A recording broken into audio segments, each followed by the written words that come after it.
السلام علیکم۔ NHK world Japan کی اردو سروس میں محمود ملک حاضر ہے۔ آج جمعرات جنوری کی 6 تاریخ ہے۔ اب آپ اردو میں خبریں سنیے۔ جاپانی وزیر خارجہ ہایاشی یوشیماسا نے امریکی وزیر خارجہ اینتونی بلنکن سے کہا ہے کہ جاپان میں امریکی افواج کے اڈوں پر کورونا وائرس انفیکشن کے خلاف اقدامات کو تقویت دی جائے۔ ان دونوں وزرائے خارجہ نے جاپان کے معیاری وقت کے مطابق جمعرات کی صبح 8 بجے سے لے کر تقریباً نصف گھنٹہ ٹیلی فون پر بات چیت کی۔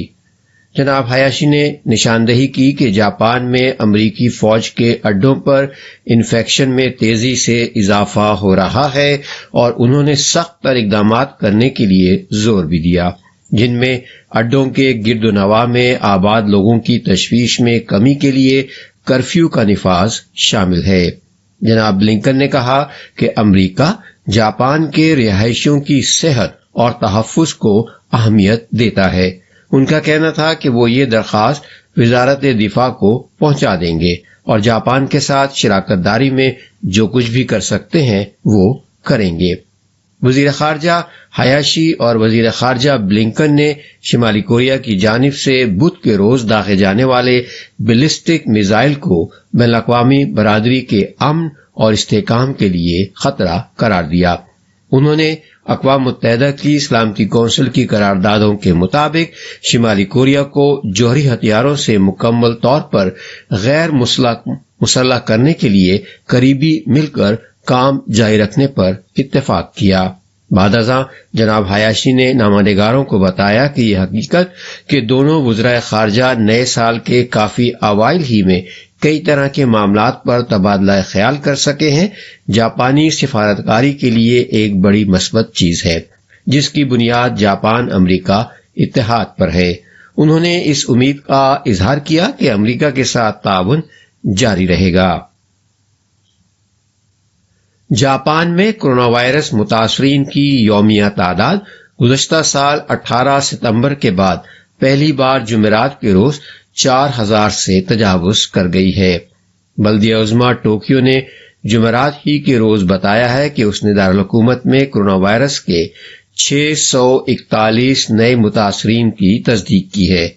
اس یومیہ تعداد میں ایک ہفتہ قبل کے مقابلے میں تقریباً 10 گنا اضافہ ہوا ہے۔ ٹوکیو میں گزشتہ سال 18 ستمبر کے بعد پہلی بار یومیہ تعداد 6000 سے متجاوز ہوئی ہے۔ ادھر اوکیناوا پریفیکچر کی حکومت نے کہا ہے کہ اس نے جمعرات کے روز کورونا وائرس کے 981 نئے متاثرین کی تصدیق کی ہے۔ یہ اوکیناوا پریفیکچر میں کورونا متاثرین کی سب سے بڑی یومیہ تعداد ہے، جو گزشتہ سال 25 اگست کو اعلان کردہ متاثرین کی ریکارڈ تعداد 809 سے بھی تجاوز کر گئی ہے۔ جاپان کے وزیر دفاع کشی نوبوو نے کہا ہے کہ حکومت کو یقین ہے کہ شمالی کوریا نے بدھ کے روز جو میزائل داغا وہ ایک نئی قسم کا بیلسٹک میزائل تھا جو پیونگ یانگ نے پہلے کبھی نہیں داغا۔ جناب کشی نے جمعرات کے روز نامہ نگاروں کو بتایا کہ ابھی تک کے تجزیے کی بنیاد پر شمالی کوریا نے ایک بیلسٹک میزائل داغا جس نے زیادہ سے زیادہ 50 کلومیٹر کی بلندی پر پرواز کی، جو ان کا کہنا تھا کہ روایتی بیلسٹک میزائلوں کے مقابلے میں کم بلندی ہے۔ شمالی کوریا کی حکمران ورکرز پارٹی کے اخبار رودونگ سمون کا کہنا ہے کہ ملک کی اکیڈمی آف ڈیفنس سائنس نے بدھ کے روز ایک ہائپر سونک میزائل تجرباتی طور پر داغا ہے۔ جاپانی وزیر دفاع نے کہا کہ وہ یہ میزائل داغے جانے سے متعلق قطعی طور پر کچھ بھی کہنے سے گریز کریں گے، کیونکہ جامع اور تکنیکی تجزیہ لازماً کیا جانا چاہیے۔ شمالی کوریا کی جانب سے ہائپر سونک میزائل داغے جانے کا یہ دوسرا اعلان ہے۔ پہلا اعلان گزشتہ سال ستمبر میں کیا گیا تھا۔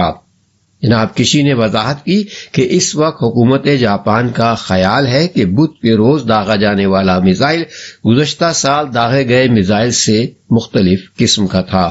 جاپانی وزیر دفاع کا کہنا تھا کہ بیلسٹک میزائلوں کا داخل جانا اقوام متحدہ کی سلامتی کونسل کی قراردادوں کی خلاف ورزی اور انتہائی قابل افسوس ہے۔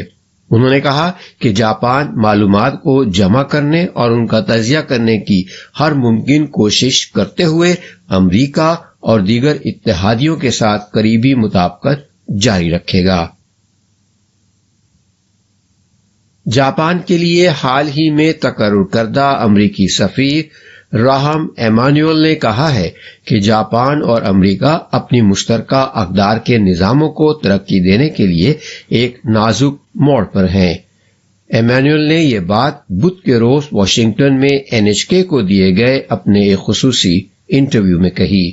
نئے سفیر نے کہا کہ دونوں ممالک اپنی دوستی، اتحاد اور قدر کے نظام کو حقیقتاً آگے بڑھانے کے لیے ایک نازک مقام، ایک نازک موڑ پر ہیں جو دونوں ملکوں کے لوگوں اور دونوں جمہوریتوں کو اقدار کے نظام آگے لے جانے کے لیے یکجا کرتا ہے۔ سفیر کا کہنا تھا کہ چین اچھا ہمسایہ نہیں ہے اور نہ ہی وہ خطے کے مفادات کو ترقی دینے والوں میں سے ایک ہے۔ انہوں نے یہ بات ہانگ کانگ اور بحیرہ جنوبی چین کے معاملات کے حوالے سے کہی۔ انہوں نے زور دے کر کہا کہ جاپان اور امریکہ کو دکھانا چاہیے کہ وہ خطے کو ترقی دینے میں کردار ادا کر سکتے ہیں۔ امریکی صدر جو بائیڈن نے چین کو امریکہ کے لیے تشویشناک ترین حریف قرار دیا ہے۔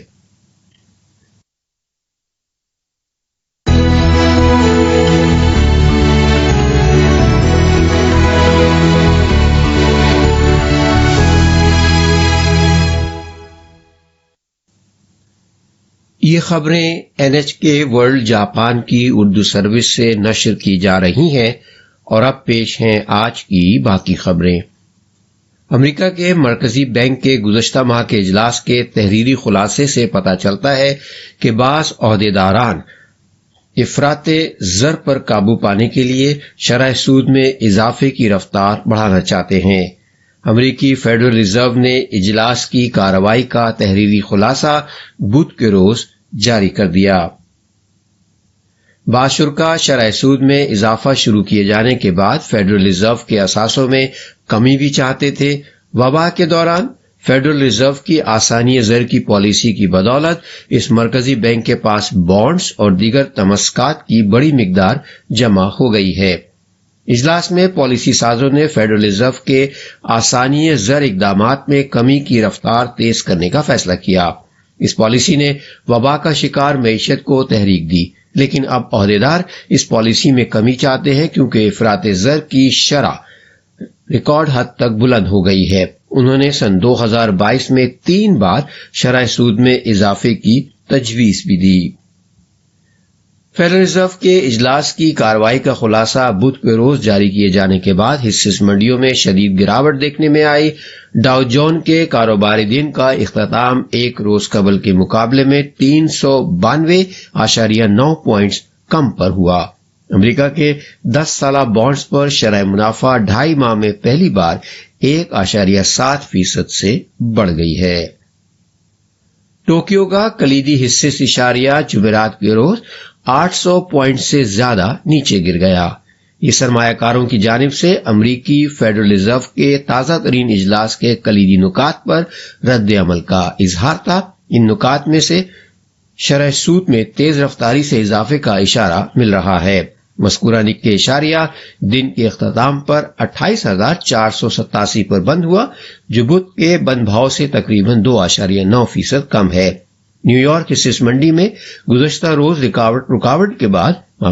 گزشتہ روز گراوٹ کے بعد سرمایہ کاروں نے تمام اقسام کے حصے فروخت کیے۔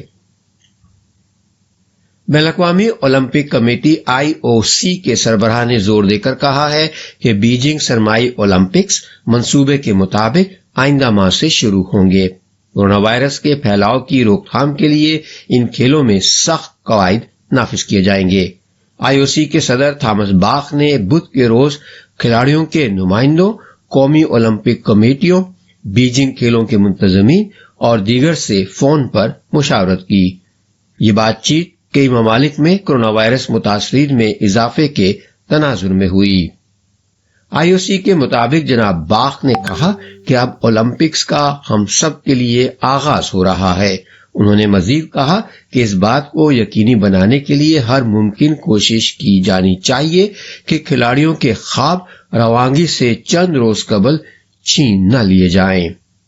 بین الاقوامی اولمپک کمیٹی کے عہدیداروں نے یہ بھی کہا کہ تمام شرکاء اور چینی عوام کے لیے محفوظ سرمائی کھیلوں کے انعقاد کی خاطر ہر چیز معمول کے مطابق ہو رہی ہے۔ انہوں نے کہا کہ تمام شرکاء کے لیے یہ انتہائی محتاط رہنے کا نازک وقت ہے۔ انہوں نے زور دیا کہ انفیکشن سے بچنے کے لیے تمام لوگ پلے بکس میں دیے گئے قواعد کی پاسداری کریں۔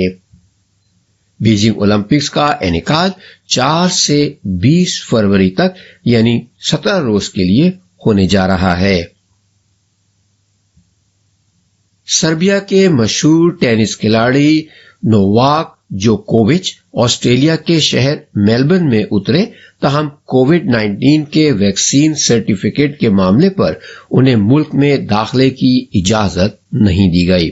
دنیا کے پہلے نمبر کے ٹینس کھلاڑی آسٹریلین اوپن مقابلے میں شرکت کے لیے بدھ کے روز میلبرن کے ٹولا میرین ہوائی اڈے پہنچے، تاہم انہیں ملک میں داخل ہونے کی اجازت نہیں دی گئی۔ آسٹریلین بارڈر فورس ABF نے جمعرات کو الصبح ایک بیان جاری کرتے ہوئے کہا کہ ABF اس بات کی تصدیق کرتی ہے کہ جناب جوکووچ آسٹریلیا میں داخلے کے لیے ضروری دستاویزات پیش کرنے میں ناکام رہے، چنانچہ ان کا آسٹریلیا کا ویزا منسوخ کر دیا گیا۔ مقامی ذرائع ابلاغ نے واقعے سے باخبر وفاقی حکومت کے ذرائع کے حوالے سے بتایا کہ سوالات یہ تھے کہ آیا جناب جوکووچ کے پاس ویکسینیشن سے استثنا ثابت کرنے کی معقول دستاویزات موجود تھیں۔ اس سال ٹورنامنٹ میں شرکت کرنے والے تمام کھلاڑیوں کے لیے ضروری ہے کہ انہیں ویکسینیشن لگ چکی ہو یا ان کے پاس کسی حکومتی منظور شدہ ادارے کے جاری کردہ استثنا کے سرٹیفکیٹس وغیرہ ہوں۔ جوکووچ نے منگل کے روز ٹویٹر پر لکھا تھا کہ وہ استثنا کی اجازت کے ساتھ آسٹریلیا جا رہے ہیں۔ ویکسین سے ان کے استثنا سے اس کے غیر منصفانہ ہونے کی بحث بھی شروع ہو گئی ہے۔ وزیر اعظم اسکاٹ موریسن نے بدھ کے روز نامہ نگاروں سے بات کرتے ہوئے کہا کہ جوکووچ کے استثنا کے لیے کوئی خصوصی قواعد نہیں ہونے چاہیے۔